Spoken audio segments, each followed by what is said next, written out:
Okay, right.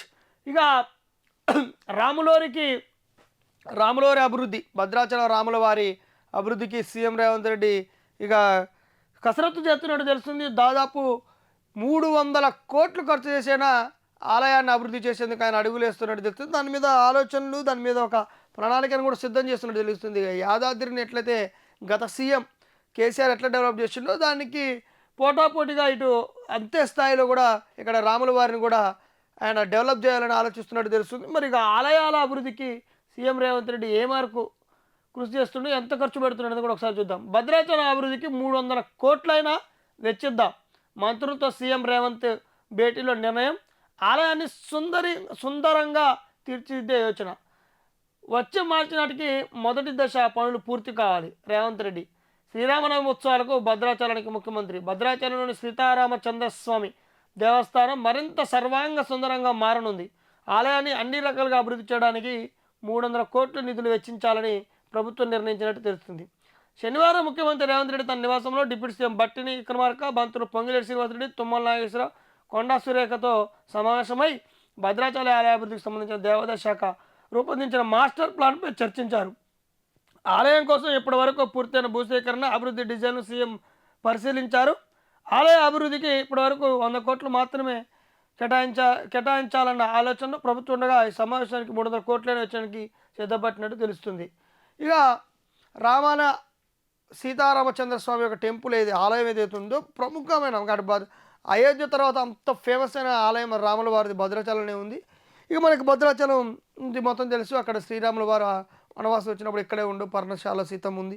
ఇదంతా తెలిసిన విషయం. అంత ప్రాముఖ్యత చెందిన, అంత ప్రసిద్ధి చెందిన ఆలయమైనటువంటి రామాలయం డెవలప్మెంట్ గతంలోనే 100 కోట్లు వెచ్చించాలనుకున్నారు. అదే ఖమ్మం జిల్లా నుంచి కూడా, అది ఉమ్మడి ఖమ్మం జిల్లాకు సంబంధించిన ఏరియాలో ఉండటంతో ఆలయం అక్కడ 3 మంత్రులు ఉండటం, వారంతా కలిసి కూడా స్వామివారిని ఆలయాన్ని దాదాపు 100 కోట్లు పెట్టి ఖర్చు చేసి స్వామివారిని వెచ్చించి ఆ ఖర్చు వెచ్చించి స్వామివారిని డెవలప్ చేయాలనుకున్నారు. ఆలయాన్ని మొత్తం కూడా సర్వసుందరంగా తీర్చిదిద్దాలనే ఆలోచన చేస్తే ఇప్పుడు నిన్న సీఎం రేవంత్ రెడ్డి స్వగృహంలో అటు 3 మంత్రులతోటి, అటు ఖమ్మం జిల్లా 3 మంత్రులతో పాటు దేవాదాయ శాఖ మంత్రి అయినటువంటి కొండా సురేఖతో సమావేశమై ఇప్పుడు ఇక తగ్గేదే లేదు, 300 కోట్లైనా పర్లేదు కానీ రాముల వారి ఆలయం మాత్రం సర్వాంగ సుందరంగా ఉండాలంటూ కూడా సీఎం రేవంత్ రెడ్డి మాట్లాడినట్టు జరుగుతుంది. ఇంకా ఆలయ అభివృద్ధిలో భాగంగా ఏమేమి పనులు చేయాలని ఆలోచిస్తున్నారంటే, ఆలయంలో కొత్తగా 2 ప్రాకారాలు నిర్మించాలని నిర్ణయించారంట.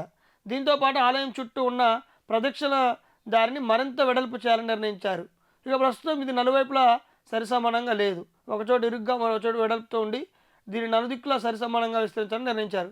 ఇక చూడొచ్చు, స్వామివారికి ఆలయానికి అటు 2 ప్రాకారాలు ప్రహారాలుగా మంచి గట్టి కట్టాలని దాంతోపాటు స్వామివారి దర్శనానికి వెళ్ళే నేపథ్యంలో ఇప్పుడు ప్రస్తుతం ఏదైతే ఉందో ఆ దర్శన మార్గాలు ఇరుకిరుకుగా కొన్ని చోటు వెడల్పు కొని అంట, ఇలా కాకుండా సమాంతరంగా సమానంగా క్యూ లైన్ మాత్రం సమానంగా ఉండేటట్టు, వెడల్పుగా ఉండేటట్టు, అంటే ఈ శ్రీరామనవి కానీ ఇతరత్ర కార్యక్రమాలప్పుడు భక్తులు పోటెత్తినప్పుడు ఆ క్యూ లైన్ ఇబ్బంది పడకుండా ఉండే దిశగా కూడా ఆలోచిస్తున్నట్టు తెలుస్తుంది. దాన్ని కూడా డెవలప్ చేయాలనుకుంటాం, మరొక చోట డెవలప్ చేస్తారు. వీటితో పాటు కళ్యాణ మండపాలను మరింత అభివృద్ధి చేయడం, ఆలయానికి అవసరమైన ఇతర కట్టడాలు నిర్మించడం వంటి పనులు చేపట్టనున్నారు. కాగా ఆలయ సహజత్వానికి భంగం కలగకుండా పూర్తి ఆగమ శాస్త్రాల ప్రకారం భద్రాచల ఆలయ అభివృద్ధి పనులు చేపట్టాలని సీఎం రేవంత్ రెడ్డి అధికారులు సూచించారు. భక్తులకు ఎలాంటి ఇబ్బందులు కలగకుండా దశల వారీగా ఆలయ అభివృద్ధి పనులు పూర్తి చేయాలన్నారు. 2027 జూన్ 26 నుంచి గోదావరి పుష్కరాలు జరగనున్నాయి. అప్పటి వరకు చేయగలిగిన పనులు పూర్తి చేయాలని పేర్కొన్నారు.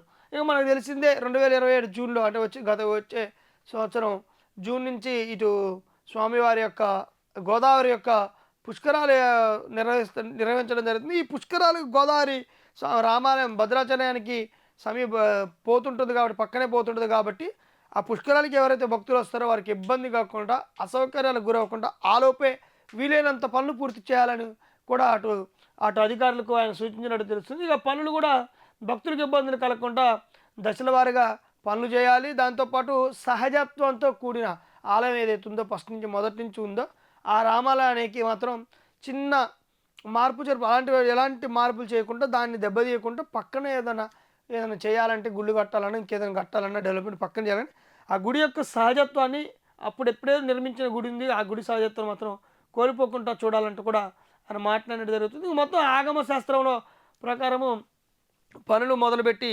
రామాలయ అభివృద్ధికి మాత్రం సీఎం రేవంత్ రెడ్డి మాత్రం కసరత్తు చేస్తున్నట్టు తెలుపుతుంది. 100 కోట్లు కాదు 300 కోట్లైనా శ్రీరాముల వారి ఆలయం, భద్రాచలం ఆలయం అయినటువంటి శ్రీరాముల వారి ఆలయాన్ని మాత్రం చాలా సర్వాంగ సుందరంగా తీర్చిదిద్దేందుకు ఆయన ప్రణాళికలు రచిస్తున్నట్టు తెలుస్తుంది. చూద్దాం ఇక ఫ్యూచర్లో రాముల వారి ఆలయానికి అటు యాదగిరిగుట్ట యొక్క అటు గత ప్రభుత్వంలో యాదగిరిగుట్ట ఏ స్థాయిలో డెవలప్ అయిందో ఇటు రాముల వారి ఆలయం కూడా అభివృద్ధి చెందితే చాలా మంచిగా ఉంటుంది. ఇటు భక్తులకు కూడా ఇబ్బందులు కలగకుండా ఉంటుంది. తర్వాత తెలంగాణలో ఇక వరుసగా పుణ్యక్షేత్రాలను కూడా డెవలప్ చేసుకుంటే అటు మనకి ఆలయాల పునరుద్ధరణ కూడా ఎంత చేసుకుంటే బాగుంటుంది. ఆ నేపథ్యంలో వీళ్ళు భద్రాచలం కూడా చేసే దిశగా అడుగులు వేయడం కూడా ఒక శుభ పరిణామం చెప్పొచ్చు.